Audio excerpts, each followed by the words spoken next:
दोस्त लोगों को नमस्कार। आज अपना चैनल में हार्मोनिक्स के बारे में वीडियो देखेंगे। हार्मोनिक्स मतलब अनवांटेड हायर फ्रीक्वेंसी को हम लोग हार्मोनिक्स करके बोलते हैं।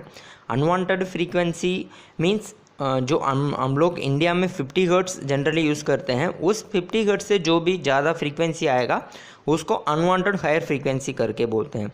ये अनवांटेड फ्रीक्वेंसी क्या करेगा, जो अपना नॉर्मल फ्रीक्वेंसी है, साइकिल है, उसमें फंडामेंटल वेव फॉर्म को, जो पहला एक साइकिल रहता है, जो भी साइकिल रहता है, फंडामेंटल वेव फॉर्म को डिस्ट्रॉयड कर देता है, उसको डिस्टर्ब करके दूसरा वेव फॉर्म में हम लोग का आउटपुट में मिल जाता है। इसके वजह से जनरली हार्मोनिक कैसा प्रोड्यूस होता है करके देखना है तो नॉन लीनियर लोड यूज़ करने से हार्मोनिक्स प्रोड्यूस होता है। नॉन लीनियर लोड मतलब वो इंडक्टिव लोड हो गया। अगर उसको कंपेयर करना है तो लीनियर लोड बोलने से रेसिस्टिव लोड बोल सकते हैं।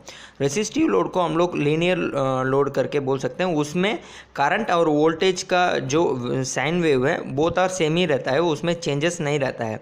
लेकिन हम लोग जनरली अल्टरनेटिंग वोल्टेज करंट जो भी यूज़ करते हैं वो प्योरली साइन वेव नहीं रहता है, क्योंकि हम लोग हर जगह में लीनियर लोड नहीं यूज़ करते हैं, नॉन लीनियर लोड ही यूज़ करते हैं। उसके वजह से नॉन लीनियर लोड करंट जो ड्रा करता है उसमें वेव फॉर्म्स, जो साइन वेव फॉर्म है, वो हार्मोनिक्स जैसा बन जाता है। एक ऐसा कैसा बनता है मतलब इसमें हम लोग जो जनरेटर और अल्टरनेटर स्विचिंग डिवाइस जो भी यूज़ करते हैं, उसके वजह से इसमें जो पीक वैल्यू में वोल्टेज हो गया ना, उसमें वोल्टेज में जो पीक वैल्यू में करंट लेता है ना, उस टाइम हार्मोनिक्स उस इंडक्टिव लोड्स में बन जाता है।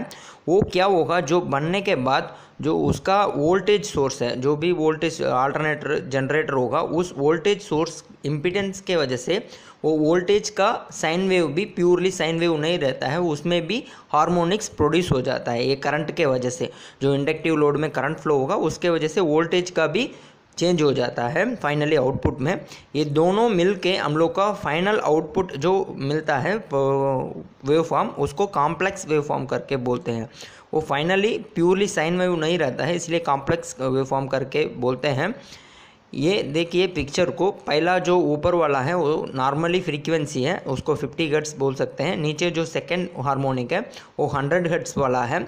उसका फाइनल आउटपुट देखिए, राइट साइड रेड कलर वाला आउटपुट वेव फॉर्म ऐसी मिलेगा।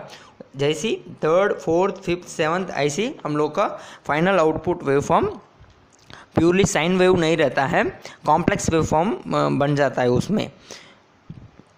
इसमें हम लोग 3 टाइप का हार्मोनिक वेव फॉर्म को बोल सकते हैं। इसमें इफेक्ट्स भी देख सकते हैं। पॉजिटिव सीक्वेंस मतलब 4th, 7th, 10th, इसको हम लोग पॉजिटिव करके कह सकते हैं। इसमें रोटेशन है फॉरवर्ड डायरेक्शन में रहता है, इसीलिए हम लोग पॉजिटिव सीक्वेंस बोलते हैं। और 2nd, 5th, 8th इसको नेगेटिव सीक्वेंस बोलते हैं। इसका डायरेक्शन अपोजिट रिवर्स डायरेक्शन में रहता है। तीसरा एक है वो मल्टीप्लाइड ट्रिपल्स में बोलते हैं, 3rd, 6th, 9th।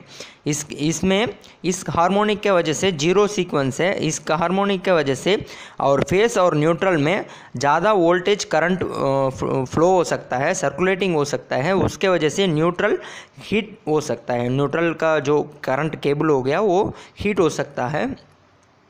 Positive sequence में क्या होगा, अगर ज़्यादा वेव फॉर्म एक ट्रांसफॉर्मर नहीं तो कंडक्टर में जाएगा तो वो ओवर हीटिंग हो सकता है। कंडक्टर हो गया, जो भी पावर लाइन, ट्रांसफॉर्मर, ये ओवर हीटिंग हो सकता है पॉजिटिव सीक्वेंस के वजह से। और नेगेटिव सीक्वेंस में क्या होगा, मोटर का रोटेशन जो टार्क है उसमें प्रॉब्लम आ सकता है, टार्क कम होगा, इसके वजह से नेगेटिव सीक्वेंस हार्मोनिक के वजह से वो जो टार्क में प्रॉब्लम आ सकता है।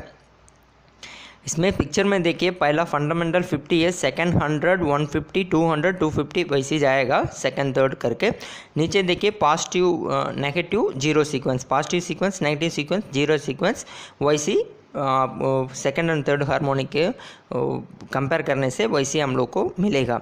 इसमें फॉरवर्ड सीक्वेंस में एक्सेस हीट इफेक्ट हो सकता है और नेगेटिव में मोटर टॉर्क का प्रॉब्लम, जीरो सीक्वेंस में वोल्टेज और करंट जो भी ऐड हो सकता है, हीटिंग इफेक्ट हो सकता है। हम लोग अभी